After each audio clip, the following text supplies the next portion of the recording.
हाथरस हादसे से जुड़ी बड़ी खबर आपको दिखा रहे हैं। बाबा के पैर छूने की होड़ में भगदड़ मची। हादसे में अब तक 116 लोगों की जान चली गई है। लगभग 1 बजे के दौरान जब सत्संग जो है वो खत्म हो गया, बाबा वहां से निकले सत्संग को खत्म होने के बाद, और फिर बाबा के पैर छूने के लिए जब भक्तों की भारी भीड़ उमड़ी, जिसके बाद कई लोग भीड़ में नीचे दब गए, कई लोगों का दम घुटने से मौत हो गई। जो डॉक्टर्स की तरफ से जानकारी मिल रही है, कई महिलाओं की दम घुटने की वजह से मौत हुई। हाथरस में भोले बाबा नाम के संत कहे जाने वाले सत्संग के दौरान भगदड़ मच गई। इसमें 116 लोगों की मौत हो गई है, 100 के अधिक भक्त घायल हो गए हैं। इसमें ज़्यादातर महिलाएं और बच्चे हैं। सिकंदरा राव क्षेत्र के गांव रति भानपुर में हादसा हुआ। संत भोले बाबा का प्रवचन सुनने के लिए हाथरस एटा बॉर्डर के पास स्थित सिकंदरा राव के रति भानपुर में बहुत बड़ी संख्या में लोग जमा हुए थे। इंडिया न्यूज उस धरातल पर पहुंची है, उस जगह पहुंची है, यहाँ पर सत्संग चल रहा था और सत्संग के दौरान भगदड़ मच गई। ये सत्संग का स्थान रति भानपुर ये जगह थी, यहाँ पर ये सत्संग हो रहा था। आप देख सकते हैं ये वो जो बाबा था, जो स्वयंभू बाबा था, भोले नाम के नाम से ये बाबा था, जो प्रवचन अपने सुना रहा था। यहाँ लाखों की संख्या में यहाँ उनके अनुयायी यहाँ मौजूद थे। आप देख सकते हैं मेरे पीछे जिस तरीके से ये देखा जा रहा है कि जो एटा जीटी रोड है, जो दिल्ली को ये सीधा रास्ता जाता है, उसी रास्ते के किनारे यहाँ पर ये पूरा पांडाल लगाया गया था। जैसे ये भगदड़ हुई, घटना हुई, उसके बाद ये पांडाल में जो भी लगा हुआ था वो पुलिस के आला अफसरों और प्रशासनिक टीम ने उखाड़ कर हटवा दिया है। तो कहीं ना कहीं कह सकते हैं कि जो गुरु थे, जो उनके अनुयायी थे, वो उनकी धूल लेने के लिए, उनके पैरों की धूल लेने के लिए जैसे ही उनके तरफ और उनकी जो मंच की तरफ जाते हैं, तो कहीं ना कहीं ये भगदड़ पूरी हो जाती है। आप देख सकते हैं कि ये वो स्थान है, यहाँ पर भगदड़ के दौरान करीब 100 से अधिक लोगों की यहाँ पर मृत्यु हुई है। आप देख सकते हैं ये वो पूरा पांडाल है। यहाँ पर 40,000 लोगों की परमिशन यहाँ बताई जा रही है कि कुछ लोगों की परमिशन यहाँ आयोजन समिति द्वारा ली गई थी, लेकिन जिस तरीके से देखा गया है कि भीड़ अधिक होने के कारण यहाँ पर जो अव्यवस्थाएं थी, जो सुरक्षा में जो चूक हुई थी, वो कहीं ना कहीं देखी जा रही है कि जिस तरीके से सुरक्षा व्यवस्था का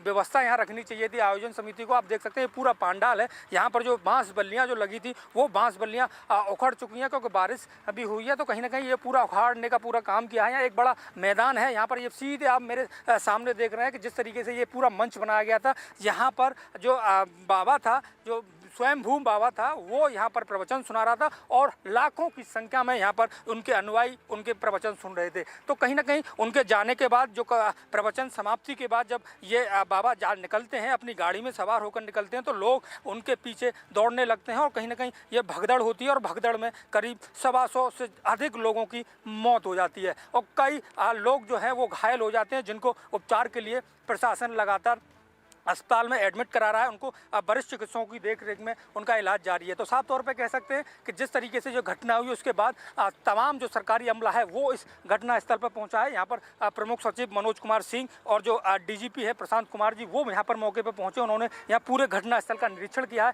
अगर बात करें मंत्रियों की, तो असीम अरुण जो मंत्री हैं वो यहाँ पर पहुँचे हैं। तो कहीं ना कहीं कह सकते हैं कि योगी आदित्यनाथ ने सीधे निर्देश दिए हैं कि जो भी इस पूरे प्रकरण में दोषी पाया जाएगा, उसके खिलाफ सख्त कार्रवाई यहाँ की जाएगी। जांच के लिए टीमें गठित कर दी गई हैं। आगरा एडीजी अनुपम कुलथरेट और कमिश्नर के साथ ही अलीगढ़ के उच्च अधिकारियों को जांच का जिम्मा सौंपा गया है। तो बड़ी बात यह है कि किसकी लापरवाही की वजह से इतनी जानें गई, जिसकी वजह से ये पूरा जो प्रकरण है वो सामने निकल कर आया है। तो कहीं ना कहीं कह सकते हैं कहीं ना कहीं लापरवाही यहाँ पर आयोजन समिति की है और ये बताया जा रहा है कि जो स्वयंभू बाबा था उसके खिलाफ मुकदमा पंजीकृत कर लिया गया है और जो उनके आयोजन समिति के लोग हैं उनको पुलिस ने डिटेन कर लिया है और पुलिस उनसे कड़ी पूछताछ कर रही है। साफ निर्देश सरकार का है कि जो भी इसमें दोषी होगा उसके खिलाफ सख्त कार्रवाई की जाएगी।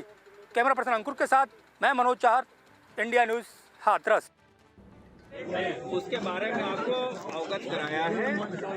इसमें जो भी व्यक्ति दोषी होगा, आयोजकों के द्वारा जो शर्तें एसडीएम साहब ने दी थी, उनका कितना पालन किया गया और क्या व्यवस्थाएं नहीं की गई, इन सभी चीज़ों को एफआईआर के बाद विवेचना के दौरान देखा जाएगा। एफआईआर दर्ज कराया जा रहा है और सभी दोषी व्यक्तियों के विरुद्ध कार्रवाई होगी। और जहां तक प्रशासनिक लैब्स की बात है तो ऑलरेडी एडीजी जोन और यहाँ के मंडलायुक्त महोदया के द्वारा इसकी पूरी जांच की जाएगी और 24 घंटे के अंदर जो रिपोर्ट आएगी उसके आधार पे प्रशासन कार्रवाई करेगा। सर टोटल कैजुअलिटी कितनी है? नहीं, टोटल कैजुअलिटी कितनी है सर? कैजुअलिटी कितनी है टोटल? आपको मुख्य सचिव महोदय ने बता दिया सर। ये संख्या कोई हमारे और उसके अलग नहीं है, उन्होंने बता दिया कि 116 लोग की मृत्यु की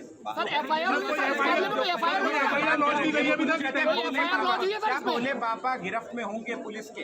ये अभी सभी चीजें जांच का विषय है।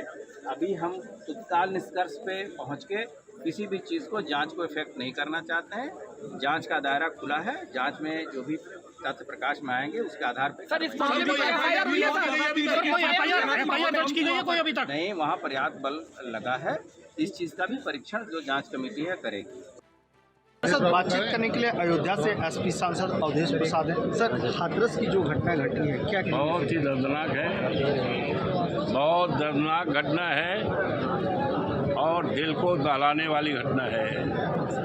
लोम दर्शक है, हृदय विदारक है और दिल को दहलाने वाली घटना है। और मृतक के प्रति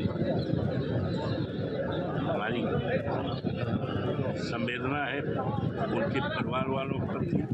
और जो घायल है, सुनते काफ़ी घायल है, तो हम उम्मीद करते हैं कि जिला प्रशासन और सरकार जो घायल है उनके जीवन की रक्षा करने में किसी तरह से लापरवाही नहीं होगी। उनको जिलाया जाए, उनकी जिंदगी को बचाया जाए, ये हम चाहते हैं। इस घटना के लिए जिम्मेवार कौन है? किसके ऊपर जो बनती है? प्रथम दृष्टा में तो सरकार की जिम्मेदारी होती है, सरकार की जिम्मेदारी क्योंकि पुलिस प्रशासन, जिला प्रशासन हर ये जो है तो ये तो सरकार के अंदर में है भाई। हम भी सरकार में रहे हैं तो यूँ तो सरकार की जिम्मेदारी है। ये घटना घटी है, बहुत ही दुखद है। शोक संवेदना व्यक्त करते हैं। जो लोग दिवंगत हो गए उनके लिए अपार कष्ट है। बाद बाकी पूरी सरकार जो घायल है उनकी सुरक्षा में लगी। मेरी पहली प्रतिक्रिया है कि मैं दुख व्यक्त करता हूँ, ईश्वर उनको चरणों में जगह दे और उनके परिवार वालों को इस महान दुख को सहने की क्षमता प्रदान करें। प्रधानमंत्री जी ने दुख व्यक्त किया, इसके साथ ही उन्होंने सदन में एश्योरेंस भी दिया है कि मृतकों के परिवारजनों के कल्याण का वो ख्याल रखें। फिलहाल मैं आगरा लोकसभा से 2 बार से MP हूँ, लेकिन 3 बार में जलेसर लोकसभा से रहा था। जो घटना हुई है वो मेरी लोकसभा में नहीं आता था, लेकिन उसी जिले की सदाबाद विधानसभा से मैं 3 बार मेंबर ऑफ पार्लियामेंट रहा हूँ। और 2007 में मेरी पत्नी भी इस यहाँ से चुनाव लड़ी है। तो ये सब हम लोगों की सामूहिक जिम्मेदारी है, केंद्र और राज्य दोनों सरकारें हमारी हैं। मैं यही कहना चाहूँगा कि प्रबंधकों को ध्यान रखना चाहिए, पुलिस प्रशासन को अनुमति देने से पहले घटनास्थल पर जाना चाहिए जहाँ घटना है। और मेरा अपना अनुभव ये है कि इस समय आगरा, एटा, फैजाबाद, हाथरस, मथुरा, अलीगढ़, मैनपुरी और इटावा जिले में सर्वाधिक अगर किसी के सत्संग में भीड़ होती है तो भोले बाबा की होती है। मेरे घर के पास एक बहुत बड़ा बाजार है, जिस बहुत बड़ा मैदान है, कोठी मीना बाजार, 100 मीटर दूर। अक्सर मैं देखता हूँ कि 4-6 महीने में उसको पूरी तरह वही बढ़ते हैं। तो जहाँ गैदरिंग ज़्यादा हो उसका अनुमान लगाते हुए पुलिस प्रशासन को जो है अनुमति देते हुए तमाम प्रिकॉशन।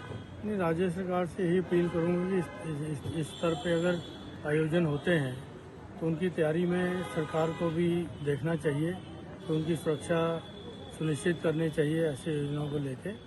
तो ये घटना बहुत ही दुखद है, खास करके मेरे को बताया गया कि अभी औरतों का ज़्यादा इसमें ध्यान हुआ है, तो बहुत से बच्चे बेचारे नाथ हो गए, उनकी भी सरकार को चिंता करनी चाहिए। कंपनसेशन की भी बात कही गई है सरकार की ओर से। प्रधानमंत्री ने बीच लोकसभा में भी कहा सर कि 2 लाख रुपए मृतक और 50,000 रुपए जो है घायलों को। क्या आप लोग संतुष्ट हैं इस कंपनसेशन? नहीं, ज़्यादा देना चाहिए, देखना चाहिए कि किस तरह का परिवार के हालात देख के उसी अनुसार देना। यूपी सरकार में मंत्री असीम अरुण जी हैं और यहाँ पर ये घटना स्थल का निरीक्षण करने पहुंचे हैं। सर, हाथरस में एक दुखद घटना हुई है, इसमें 100 से अधिक लोगों की मृत्यु होना पाया गया है। सत्संग के सवाल ये हादसा हुआ, क्या कहते हैं? जी, माननीय मुख्यमंत्री जी ने, योगी जी ने मुझको और अन्य 2 मंत्रियों को निर्देशित किया कि हम लोग जाकर के तत्काल यहाँ पे घटना में क्या हुआ है ये भी देखें, और साथ साथ जो घायल हैं उनको अच्छा इलाज मिले, जो दुर्भाग्य से मृत्यु हुई हैं उन डेड बॉडीज़ को चिन्हित किया जाए और उनके परिजनों को उनको सुपुर्द किया जाए। मैंने आकर के अभी जो परीक्षण किया है, ऐसा मुझको जानकारी दी गई कि यहाँ पे एक बड़ा सांस्कृतिक धार्मिक आयोजन हो रहा था, जिसमें जितनी संख्या बताई गई थी उससे काफ़ी ज़्यादा संख्या यहाँ पे आई हुई थी। कार्यक्रम के समापन के समय जो बाबा यहाँ प्रवचन कर रहे थे वो निकल रहे थे और उनके पीछे काफ़ी लोग यहाँ पे आ गए और उसको लेकर के एक भगदड़ की स्थिति हुई और ज़्यादा संख्याएं अभी तक, जैसा मुझे बताया गया, महिलाओं की इसमें दिख रही है। बाकी 3 जगहों पे अलग अलग अस्पतालों में हमने घायलों को भेजा है, मृतकों के बॉडीज़ भेजी हैं, तो सूचना पूरी संग्रहित हो रही है जिससे कि आंकड़ा भी और पहचान भी हम सही से बता पाएँ, ताकि उनके परिवार तक भी हम लोग पहुँच पाएँ। कहीं ना कहीं लापरवाही सर किसकी हुई है, इसमें क्या देखते हैं? निश्चित रूप से घटना बहुत गंभीर है और मुख्यमंत्री जी ने इसमें तत्काल एक जांच समिति का आदेश किया है जो 24 घंटे के अंदर अपनी रिपोर्ट देगी। चाहे वो आयोजक हो, चाहे मैजिस्ट्रेट हो, चाहे पुलिस ऑफिसर हो, कोई और एजेंसी हो, सबके रोल के ऊपर जांच की जाएगी और जिसने गलती की है उसको भारी दंड दिया जाएगा और साथ साथ भविष्य में ऐसी घटना ना हो इसके लिए रोकथाम के व्यापक उपाय किए जाएंगे। बिल्कुल, आप सुन रहे थे यूपी में कैबिनेट मंत्री असीम अरुण जी, जिसके साफ तौर पर कहना है कि घटनास्थल का यहाँ मुआवजा करने पहुंचे, मुआयना करने पहुंचे और उनका साफ तौर पर ये संदेश है जो भी इस घटना के पीछे दोषी पाया जाएगा, मुख्यमंत्री योगी आदित्यनाथ के सीधे निर्देश है, उनके निर्देश पर वो यहाँ जायजा लेने पहुंचे हैं, यहाँ पूरी घटना का जो स्थिति है उसको परखने के लिए पहुंचे हैं और जो दोषी पाया जाएगा उसके खिलाफ सख्त कार्रवाई की बात यहाँ पर असीम अरुण मंत्री करते नजर आ रहे हैं। हाथरस में हुई बड़ी घटना के बाद जानकारी मिलते ही कैबिनेट मंत्री लक्ष्मीनारायण चौधरी जी यहाँ पहुंचे हैं और जिस तरीके से उन्होंने ट्रामा सेंटर पहुंचे हैं, सिकंदर राव के ट्रामा सेंटर हमारे साथ हैं। सर, ये बड़ा हादसा क्या कहते हैं? देखिए, धार्मिक प्रवचन हो रहा था, श्रद्धालुओं की भीड़ ज़्यादा हो गई। महाराज जी के चरण स्पर्श करने के लिए भीड़ एकदम आतुर हो गई और उस भीड़ में धक्का मुक्की में बच्चे, महिलाएं और कमज़ोर वृद्ध स्वाभाविक रूप से गिर के दब गए, इसलिए यह हादसा हुआ। निश्चित रूप से बहुत ही दर्दनाक हादसा है। हमारे सामने प्राथमिकता है इस समय जो घायल हैं उनके उपचार की पूरी व्यवस्था, जो मृतक हैं उनके शवों की पहचान करके पोस्टमार्टम करा के उनके घर पहुंचाना। पूरा प्रशासन आगरा, अलीगढ़, हाथरस, एटा चारों जिलों का लगा हुआ है। चारों जिलों का स्वास्थ्य विभाग लगा हुआ है। हमारे सारे हाथरस जिले के विधायक, अलीगढ़ जिले के विधायक सब लगे हुए हैं और मुख्यमंत्री जी ने मुझे निर्देश दिया था। मैं एटा भी गया और घटनास्थल पर भी गया। यहाँ इस समय सिकंदरा राव में हूँ। डेड बॉडी पहुँचाई जा रही है। सर, कहीं ना कहीं लापरवाही देखी गई है आयोजन कमेटी की। जिस तरीके से आयोजन कमेटी ने 40,000 की परमिशन ली और करीब लाखों की संख्या में सर अनुयायी वहाँ पहुँचे। देखिए, अब ये धार्मिक आयोजन है, इसमें कोई भीड़ की संख्या निर्धारित तो होती है। कितने की परमिशन ली, उस परमिशन के मुताबिक क्या इंतजाम था, इसके आकलन के लिए एडीजी पुलिस आगरा और कमिश्नर अलीगढ़ दोनों की अध्यक्षता में 2 कमेटी बना दी है। वो जो रिपोर्ट देंगी उसके मुताबिक जो भी दोषी होगा उसके खिलाफ कड़ी कार्रवाई की जाएगी। मुख्यमंत्री जी भी कल सुबह यहाँ घटनास्थल पर आ रहे हैं। घायलों को 50,000 रुपये और मुफ्त सरकार की तरफ से उनका इलाज, मृतकों को 2 लाख रुपये उनके परिवारों को सहायता, आर्थिक सहायता दी जा रही है। इस संकट की घड़ी में पीड़ित परिवारों के साथ पूरी तरह सरकार खड़ी है और सामाजिक संगठनों का भी ये कर्तव्य है कि वो भी उनके साथ इस समय पूरी तरह उनकी साथ दें। सर, आपकी प्रशासन से बात हुई, कितनी मौतें अब तक कंफर्म हो पाई हैं, कितने लोग घायल हैं? देखिए, ऐसा है, लगभग 60 अब तक कंफर्म है, लेकिन चूँकि घायल और डेड बॉडी अलीगढ़ भी भेजी हैं हमने, एटा भी भेजी है, हाथरस भी भेजी हैं, आगरा भी भेजी हैं। सही आंकड़ा अभी जब उनके पोस्टमार्टमों की रिपोर्ट आ जाएगी इसके बाद ही होगी, लेकिन अभी तक 60 का आंकड़ा है। बिल्कुल, आप सुन रहे थे चौधरी लक्ष्मीनारायण जो कैबिनेट मंत्री थे, जिनका साफ तौर पर कहना है कि मुख्यमंत्री योगी आदित्यनाथ के साथ ही पूरी सरकार इस पूरे प्रकरण को संज्ञान ले रही है। मृतकों को मुआवजा देने की घोषणा यहाँ कर दी गई है और जो घायल है उनके इलाज के लिए समुचित व्यवस्था यहाँ सरकार करती नजर आ रही है। वो संभवतः है कल मुख्यमंत्री योगी आदित्यनाथ इस घटना का संज्ञान लिया है तो वो हाथरस पहुँच सकते हैं और जो पीड़ित जो मृतक के जो परिजन हैं उनके साथ संवाद कर उनको सांत्वना दे सकते हैं। कैमरा पर्सन अंकुर के साथ मैं मनोज चार, हाथरस।